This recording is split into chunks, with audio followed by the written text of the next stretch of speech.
எப்போவாவது நீங்கள் தப்பான உணவு சாப்பிட்டீங்கன்னு வச்சுக்கோங்களேன். தப்பான உணவுனா எந்த உணவு நீங்கள் சாப்பிடக்கூடாதுன்னு நீங்கள் ஒரு கட்டுப்பாட்டை கடைபிடிக்கிறீங்களோ அந்த உணவை சாப்பிட வேண்டிய சூழ்நிலை ஏற்பட்டு போச்சு அப்படின்னா நீங்கள் அப்போ என்ன பண்ணணும்னா அடுத்த வேளை நீங்கள் பட்டினி கிடக்கணும். நீங்கள் ஒரு தப்பு பண்ணிட்டீங்கன்னா அதற்கு தண்டனையாக நீங்கள் பட்டினி கிடக்க வேண்டும். உதாரணத்துக்கு வந்து டீ காஃபி குடிக்கக்கூடாதுன்னு ஒரு கட்டுப்பாட்டை நீங்கள் கடைபிடிச்சிட்டு வரீங்க. ஆனால் ஏதோ ஒரு சூழ்நிலை, ஏதோ ஒரு இப்போ ஒரு மீட்டிங் நடக்குது, உங்கள் உயர் அதிகாரிகள்லாம் இருக்காங்க, அப்போ அவங்க டீ காஃபிலாம் குடிக்கும்போது அவங்க கூட இருக்கும்போது நீங்கள் அதை குடிக்க வேண்டிய கட்டாயம் வருதுன்னு வச்சுக்கோங்களேன். அப்போ வந்து நீங்கள் அந்த தப்புக்கு தண்டனையாக நீங்கள் தனிமையில் இருக்கும்போது அடுத்து நீங்கள் வீட்டுக்கு வந்துடுவீங்க, உங்கள் உயர் அதிகாரிகள் அவங்க வீட்டுக்கு போயிடுவாங்க. அப்போ நீங்கள் தனியாக இருக்கும்போது என்ன பண்ணணும் அப்படின்னா ஒருவேளை பட்டினி கிடக்கணும்.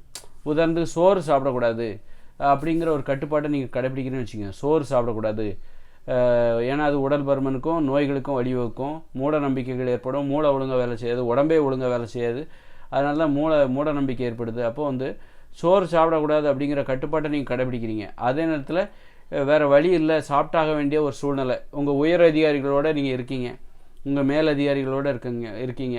அப்போ அவங்களோட இருக்கும்போது அவங்க சோறு சாப்பிட்றாங்க அப்படிங்கும்போது சரி அவங்களுக்கும் அவங்ககிட்ட போய் உங்கள் உணவு கட்டுப்பாடை நீங்கள் கடைப்பிடிக்க முடியாது. அதனால் அவங்க சாப்பிட்றாங்கன்னு சொல்லிட்டு அவங்களுக்கு கம்பெனி கொடுக்கும் விதமாக நீங்களும் இந்த சோறை சாப்பிட்றீங்க. அப்படிங்கும்போது அப்புறமா சாப்பிட்டுட்டு வீட்டுக்கு வந்துடுறீங்கள, அந்த சோறு சாப்பிட்றது உங்களை பொறுத்தவரை தப்பு தான், சாப்பிடக்கூடாதுன்னு தான் நீங்கள் இருக்கிறீங்க. அதுபோல் சாப்பிடாம தான் இருக்கீங்க. ஆனால் வேறு வழியில் உங்கள் உயர் அதிகாரிகளோடு இருக்கும்போது நீங்கள் சாப்பிட வேண்டிய ஒரு நிலைமை வந்துருச்சு. இப்போ நீங்கள் எல்லாம் வீட்டுக்கு போயிட்டீங்க, அவரும் அவங்க வீட்டுக்கு போயிட்டார், உயர் அதிகாரியும் அவங்க வீட்டுக்கு போயிட்டாங்க, நீங்களும் உங்கள் வீட்டுக்கு வந்துட்டீங்க. அப்போ வந்ததுக்கப்புறம் நீங்கள் என்ன பண்ணணுன்னா வீட்டுக்கு வந்த பிறகு ஒருவேளை பட்டினி கிடக்கணும். அதாவது சாப்பிடக்கூடாது அப்படின்னு நினைக்கிற ஒரு உணவை சாப்பிட வேண்டிய ஒரு கட்டாயம் தவிர்க்க முடியாமல் ஏற்படும் பொழுது அதற்கு தண்டனையாக நீங்கள் ஒருவேளை பட்டினி கிடக்கணும், அடுத்த வேளை பட்டினியாக கிடக்கணும். இது வந்து விதிமுறைங்க.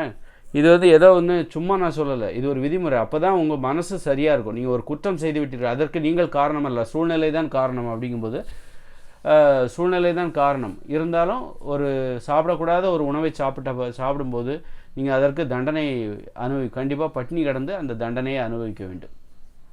அப்போ தான் இந்த உணவு கட்டுப்பாட்டை கடைபிடிப்பதற்கான விதிமுறை தான் இது. அப்போ தான் உங்கள் மனசு உங்கள் உணவு கட்டுப்பாட்டில் உறுதியாக இருக்கும்.